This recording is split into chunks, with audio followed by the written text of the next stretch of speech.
toy noho ny fanapahan-kevitra andraisin'ny filoha iny hoe tohizana enim-bolana indray ilay maimaim-poana amin'ny fandovana.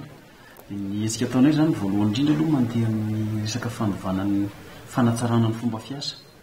Ataontsika hoe na ny vita zany zay ny herintaona voalohany iny dia maro lesoko atao anatin'ilay izy. Misy an'izany hoe ny dosia zay voaray dia somary misy ataontsika hoe misy fahatarana kely ihany eo amin'ilay traitement. Ny antony zany dia lasa niakatra avy eny ny volume, zany hoe nisan'ireo fangatahana raha mitahany andavanandro, nefa ny isan'ny mpiasa sy ny zavatra hoentimanana, zany hoe ny fitaovana hoentimanana tsy niova. Dia normal be zany raha tao somary misy fitohanana kely tao, kanefa rehefa tonga ny enim-bolana voalohany faharoa zany dia natsarainay zay dia vita soa tsara ihany ireo fangatahana maro be zay tafiditra, zany hoe ny isa tany amin'ny ray alina mahery tany ny fangatahana famondrana lova tafiditra teo anivon'ny Sampandrara Madagasikara. Dia vita tamin'ny farany volana Desambra ny 707 arivo azafady, 707 arivo. Zany hoe nisy ambiny kely zany zay tsy vita tao anatin'ny faraka amin'ny 30 volana Desambra. Ny antony dia satria ren'ilay farany ireny zany ilay dosie tafiditra tao anatin'ny farany taona, zany ilay herinandro farany efa ny fitahinana nandritra ny volana janoary moa zay zavatra izay. Dia amin'izao zany zay mandraindray ny fangatahana dia mba ialana an'izay fitohanana kely fiarakarana ilay tao-tantaratasy zany dia nanova fomba fiasa zay. Zany hoe jerevana manokana ny famondrana lova, jerevana manokana ny olona zay mikirakira nyreny taratasy famondrana lova reny mba ahafahana manana hoe izay fangatahana tafiditra zany dia vita ara-potoana avokoa. Ny faharoa zany ny fomba ataonay ihany koa dia satria misy ihany menimenina hoe mbola misy maka vola ihany ny mpiasa ny Sampandrara fananantany eny ambadimbadika eny tonga aty aminay zany fimenimenomana zany. Dia ny zavatra ataonay zany zao manara-maso zay, manara-maso an'ireo mpiasa izay mikirakira ny taratasy mba tsy hisy le hoe aka vola na hoe anambaka na anararoatra n'le maimaim-poana. Dia izay moa zany dia efa mampitandrina fa manafay zay ho an'izay mpiasa ka tratra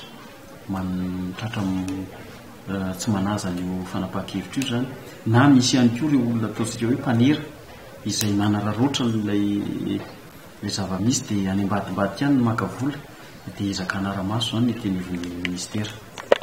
Ny tsara-pasihivana zany ny dingana arahana dia voalohany indrindra tsy maintsy maka aloha ilay taratasy fanamarinana fandovana.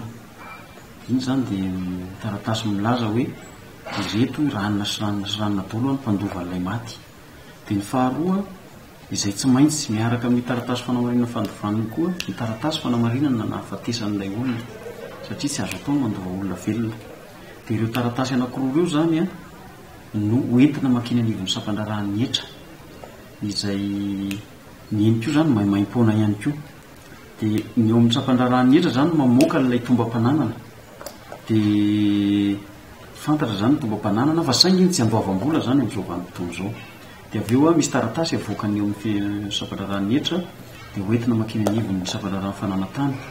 Dia izay vao afindra ny mpandova ny fananana. Fa ny tianao mariana kely zany amin'izao dia raha toy ny taona lasa zany dia nampimenimenina ny olona ihany koa dia ny lasa ny fisondrotan'ilay volana aloha tany anivon'ny commune amin'ilay fangalana ny taratasy fanamarinana fahafatesana sy ny taratasy fanamarinana fandovana. Zay zany dia manao antsoavo mba tsy hanararoatra an'izay re sika, satria fanapahan-kevitra io nentin'ny fitondram-panjakana, nentin'ny filoham-pirenena hanamorana ny famondrana lova. Dia lasa le fangalana sy fikarakarana le taratasy hoentina hamondrana lova indray no lasa sakana, satria lasa niakatra ny vola aloha. Na ny tokony ho izy mantsy dia maimaim-poana avokoa, fa saingy ny tao anatin'ny fanapahan-kevitra moa zany dia hoe ny any amin'ny Sampandrarany etra sy ny any amin'ny Sampandrarany fananantany dia maimaim-poana. Satria ny antony tsy nanaovana maimaim-poana le any amin'ny fangalana le taratasy fanamarinana lova sy fanamarinana fahafatesana dia tsy voatery hoe hamondrana lova no mety angalan'ny olona an'izy ireny, fa mety ilainy amin'ny taratasy hafa ohatra. fa zay mba hanaovanay antsoavo aloha mba amiraina ihany izy na izany aza tsy hoe koa hoe maimaimpoana fa mba amiraina ihany mba hahafahany olona mahafindra ny lovany avokoa.